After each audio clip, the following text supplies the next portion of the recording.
Hi, this is Don McAllister and welcome to another edition of Screencasts Online. Now this week I'm going to cover what I think is a unique application and one that could radically change the way you think about working on the Mac. The app is called Hook by Cognitive Science. Often when we're working on the Mac we need to collect resources together. We might have different files, web links, emails, images, all sorts of information from many different applications. Traditionally, we might have collected all this information into a single folder, or more recently tried to manage these using tags in the file system. But Hook gives you a much more elegant solution to this problem. Hook uses system-wide robust links to tie all of your disparate information together and allows you to review and switch between the various linked elements using some simple keyboard shortcuts. Now this is extremely powerful but quite hard to conceptualize, so let's take a look at Hook.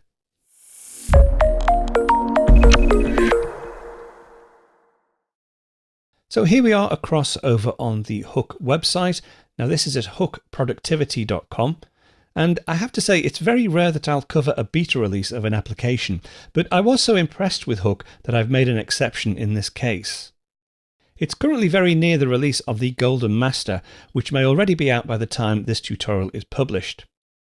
Once out of beta, it looks like there will be a 30-day free trial, followed by 3 different levels of subscription. There's a light option, which will be free, an essentials level, and a pro level. Now check back with the website when the final Golden Master is released, but until then, there are no restrictions on using the beta release. To download and install, we just select this button here, try it for free. That will download a DMG file, mount the DMG file, and install the application. I've already installed Hook, so let's take a look at how it works. Now, rather than take you through the entire installation, it's pretty straightforward, but there are a couple of permissions you have to grant. The first being the accessibility permissions. So when you first run Hook, you'll need to authorize Hook to enhance your productivity. Just do that via system preferences, but also as you use Hook with different applications, you will be prompted each time to allow Hook to control the various apps such as Pages or, well, basically any application that you want to invoke Hook with. It's pretty straightforward. Just click OK when this box pops up. If you don't allow or if you change your mind, you can always go into security and privacy and switch them on using this window here. But as I say, I already have mine installed and working. So what I'm going to do to demonstrate, I'm going to go across to Pages and I'm going to create a report in Pages. Now I've put a couple of pointers here. Now this is a standard Pages document. I will probably need access to lots of different types of information to complete my report. So I'll probably need access to some sort of outline. So I might have planned my report in a separate application, different outline, might be Omni Outliner, might be Task Paper, but I'll need to access that particular document to complete my report. There's always web pages I'll be referring to as I go through. There might be references on websites I'll need to refer to as I create my document. I might want to even create some external notes in a separate application, and we can do that using Hook. As I carry on through my report, I might want to brainstorm a section, so I might want to create a mind map of some sort, or I might even want to create a project or a task in OmniFocus or Things or some other to-do list. Now, once I've got the report going, I might send it out. I might get comments back via email, so I'd like to refer to them too.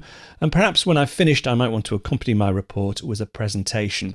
So as you can see, the options are endless. And although we're just creating a single Pages document, there are lots and lots of different information sources that are available to me that I need to sort of coordinate and tie together. That's just a quick preview of one of this week's Apple-related tutorials from Screencasts Online. Screencasts Online is your premium source of Apple-related video tutorials. All of our members get access to brand new, up-to-date tutorials each week, as well as unlimited access to our entire video archive full of Mac and iOS-related tutorials. You can stream and download all of our videos on your Mac, iPad and iPhone, and even your Apple TV using the members-only Screencasts Online Apple TV app. Membership also includes a complimentary subscription to the digital Screencasts Online monthly magazine, published each month and packed with videos, articles, reviews, as well as hints and tips covering all aspects of the Mac, iPad, iPhone, and all of the other fantastic Apple products. So, if you're ready to start getting the most out of your Apple devices, visit screencastsonline.com today and become a Screencasts Online member.